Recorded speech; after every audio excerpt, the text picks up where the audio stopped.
Mi gente, que lo que?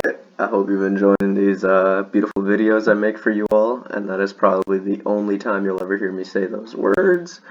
Okay, so today we're continuing with Cuba and the Cold War. Hoy continuaremos con Cuba y la Guerra Fría.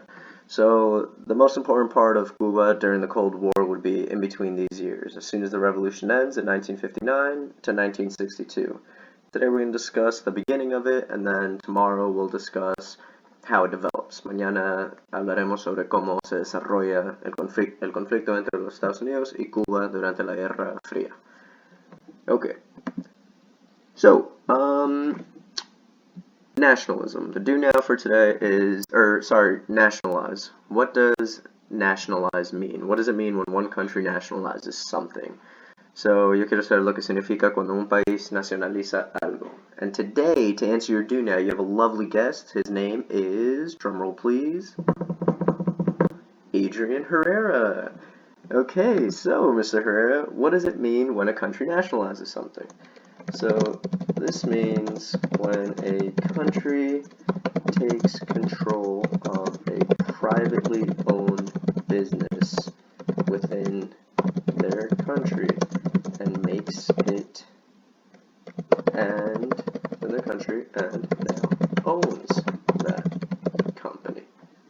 So, cuando un país nacionaliza algo, significa cuando un país convierte o toma control de una empresa privada y ahora esa empresa es parte del Estado.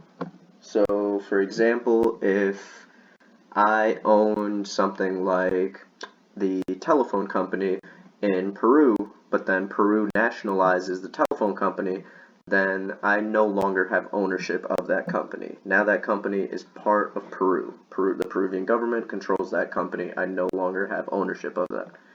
So, por ejemplo, si yo vivo aquí en Estados Unidos y soy el dueño de una compañía de teléfonos dentro de Perú, pero Perú ahora va a nacionalizar todas las empresas telefónicas, entonces el gobierno peruano ahora se apodera de esa empresa y yo ya no soy el dueño de esa empresa. Ya todo mi dinero que yo invertí ahí ya no es mío, ahora eso pertenece al Estado.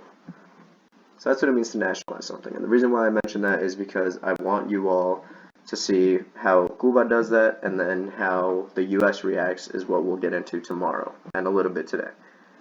Before we move on, the question of the day for yesterday. If you mentioned that Fidel Castro led the revolution against Fulgencio Batista because he was tired of a corrupt government and he was tired of the US being involved in Cuba, then you are 100% correct. I've probably already gotten back to you. If not, then I will link through Google Classroom. Si ustedes mencionaron ayer en la clase que la razón que Castro lideró o dirigió esa revolución contra Batista era que Castro ya se cansó de un gobierno corrupto y que no quería influencia estadounidense dentro de Cuba, entonces estaban correctos en decir eso. Y si todavía no les respondo eso por Google Classroom, entonces dame un poco de tiempo y llegaré a hacer eso. Alright, moving on for today. Today we'll discuss a little bit about Fidel Castro and what he did after he took control of Cuba, after he won that revolution against Batista. And he was the Cuban leader from 1959 up until really about 2006, but he didn't officially give away his title until 2008, where his brother Raúl Castro took over. Okay, so when Castro took Batista out of power, like you all already know, he lost all support from the US as well.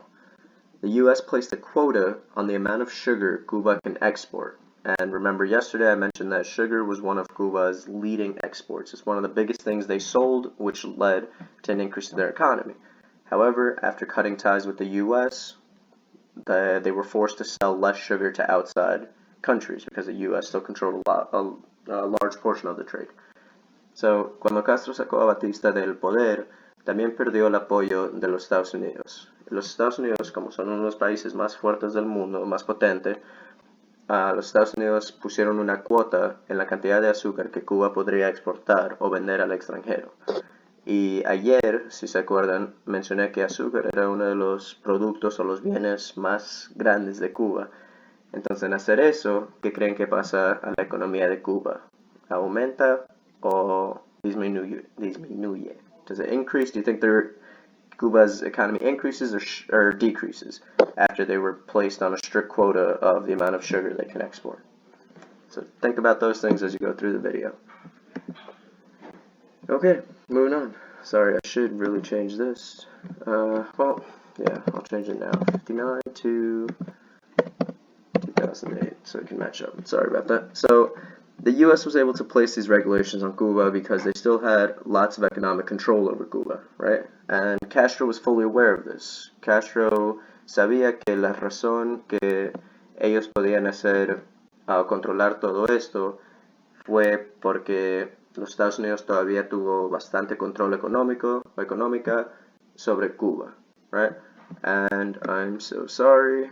This should be hasta que Castro empezó a nacionalizar las empresas dentro de Cuba. So, eventually Castro realizes that the only way to get the U.S. out of his country is if he begins to nationalize their companies, right? And again, if you do not remember what nationalize means, go back to the do now and listen to this video until you understand what it means. Or, for this case, you can Google what nationalize means. So, si todavía no entienden lo que significa nacionalizar, pueden empezar con el do now otra vez y darle un repaso, o hasta para buscar la definición lo pueden buscar en Google. Quizás ellos lo traducen mejor que yo. Okay.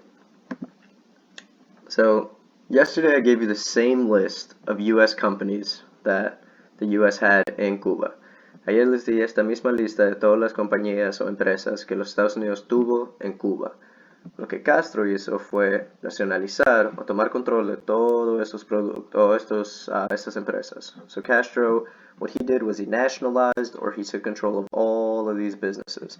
So all the oil now, all those private oil companies, gas stations, whatever it may be, now they belong to Castro and Cuba. They no longer belong to the U.S. All the sugar plantations, the tourism, the banks, the telephones, the public transportation, all of that is now part of Cuba's property. So todo esto, estas empresas, el petróleo, plantaciones de azúcar, turismo, bancos, compañías telefónicas, de transportación pública, todo eso ahora pertenece al Estado cubano. Ya los Estados Unidos ya no son los dueños de estas empresas, porque Fidel Castro pasó una ley en cual lo está votando a los estadounidenses y a otros extranjeros y para de nacionalizar estas empresas privadas. So he kicked out all foreigners from his country and nationalized these U.S. companies or these foreign companies. So as you're processing this, think about it. Is that good or bad for Cuba's economy? That's how you should be thinking about these type of scenarios. So ustedes deberían estar pensando en si en nacionalizar las compañías estadounidenses era algo bueno o algo malo, positivo, negativo, y por qué. That's how you should be processing all this. And then we're just about coming to an end. The U.S. responds to Castro's nationalization of companies, right? They're not just going to sit still. They're the strongest country in the world. They're not going to stand for it. So what they do is they place a trade embargo. So if you don't know what a trade embargo is, it's when one country refuses to buy or sell goods to another country. In some cases, it even forces other countries to stop trading with that country. So one of those goods, for example, would be sugar. Sugar. If the U.S. stops buying sugar from Cuba, again, what do you think would happen to the Cuban economy? And then if they force other countries to stop trading with Cuba, what do you think will happen to Cuba's economy?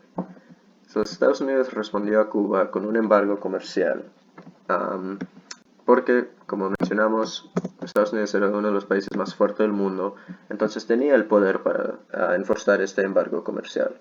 Lo que significa un embargo comercial es cuando un país se niega a comprar productos o comerciar con otro país y ni siquiera vender los productos que ese país necesita.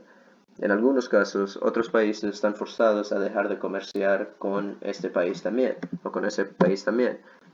So, Estados Unidos y sus aliados prácticamente llegaron a un acuerdo que no iban a comerciar con Cuba.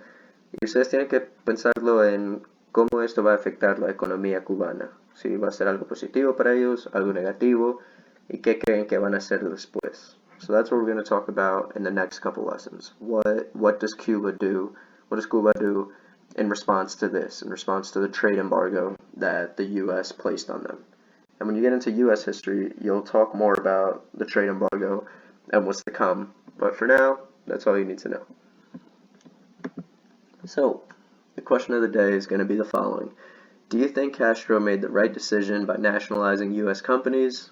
Explain. So based off today's lesson, after you've learned about why he nationalized companies and what happened afterwards, the causes and effects, do you think it was the right decision? And then explain in your own words. So, la pregunta para hoy es si ustedes creen que Castro hizo una buena decisión en nacionalizar las empresas estadounidenses. So, basen esa respuesta en lo que han aprendido hoy, en las causas que él nacionalizó estas empresas y los efectos que vinieron después de nacionalizar estas empresas. Y de ahí ustedes tienen que decidir, basado en su opinión, y explicar si ustedes creen que eso fue una buena idea. So, after all this, who knows? Will Castro declare war? Will the U.S. declare war? Will the Soviet Union join? Find out next time on Dragon Ball. Just kidding. Find out next time on Mr. Herrera's class.